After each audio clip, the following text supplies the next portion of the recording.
Franchement, j'avais hâte de découvrir Coach Chris. Bah, let's go. Alors moi, c'est Daniela Dibandiloa, j'ai 20 ans. Je suis jeune basketteuse professionnelle. Je joue en France. Cette année, j'ai joué à Landerneau en Ligue féminine. Et l'année prochaine, je vais jouer au Avoiron en Ligue 2 par l'intermédiaire de Coach Pagis. Parce qu'à côté, c'est mon coach perso. Et pour moi, c'est comme un grand frère. Il sait déjà. J'en dirai pas plus, mais voilà. Déjà l'année dernière, j'aurais dû faire le camp, mais j'ai eu les équipes de France, du coup, je n'ai pas pu. Et cette année, en tout cas sur ces dates-là, j'avais pas stage ou quoi que ce soit, donc j'ai pu être présente. Franchement, non, le stage jusqu'ici, ça se passe plutôt bien. J'ai fait de très très bonnes rencontres, autant avec le staff que les joueurs et les joueuses. Et il y a une super bonne ambiance. Et franchement, je trouve ça cool, parce qu'en plus de ça, on ne parle pas tous la même langue. Il y a du français, de l'anglais, de l'allemand, de l'espagnol, de l'italien, il y a de tout. Et je trouve ça plutôt cool d'apprendre un peu de chacun, chacune.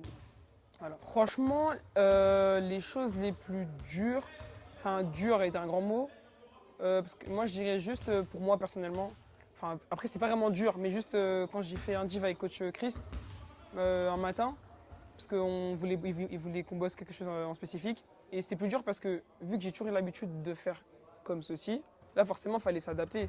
Après c'était dur parce que forcément oui c'est dur, mais ça me dérangeait pas et puis j'ai bien aimé. Le coach Chris il était là, il prenait le temps, il m'expliquait, il m'aidait. Après en plus on a discuté, il m'a dit on peut faire ça comme ça et c'était cool. Après j'étais même surprise, enfin j'étais plutôt content de moi quand on a fait la piste parce que je trouve que j'ai fait des bons temps. Je me suis donné à fond, je me suis surpassé, j'ai donné le meilleur de moi-même. Surtout qu'en plus quelques semaines avant, avec coach Pagis, on a bossé sur ça en plus. Et là de voir les progrès, ça fait plaisir. Et le travail il paye. Le travail ça paye. Voilà. Le camp de coach Chris, déjà, moi je le trouve plutôt top. Il est bien. En plus de ça, coach Chris, c'est sûr qu'il rigole pas. Hein. Il rigole pas du tout. Il te pousse à fond. Si c'est pas bien, tu recommences. Si tu dribbles alors qu'il fallait pas dribbler, tu poses la balle, tu cours. Et moi je trouve ça bien. C'est une autre mentalité aussi. Et j'aime bien sa façon de coacher.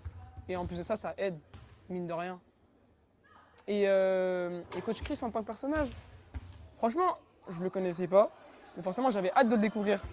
Et là, en fait, entre guillemets, tu peux penser qu'il fait peur, alors qu'en vrai, non, il fait pas vraiment peur. C'est juste la façon d'être quand il coach. Il est sérieux, il est là, il blague pas. Alors qu'en dehors, tu peux discuter avec lui d'un tas de trucs, mais vraiment de tout et rien, basket, pas basket, et voilà. Ok, final thoughts. Non. Want to say? Tu parles en anglais là? Pardon, non, on parle en chinois. Je sais pas, est-ce que tu as des feedbacks à faire, des retours, c'est quoi tes derniers mots par rapport à l'interview? Franchement, branchez-vous sur le compte Coach Chris tout simplement. Venez nombreux et nombreuses. Yes sir!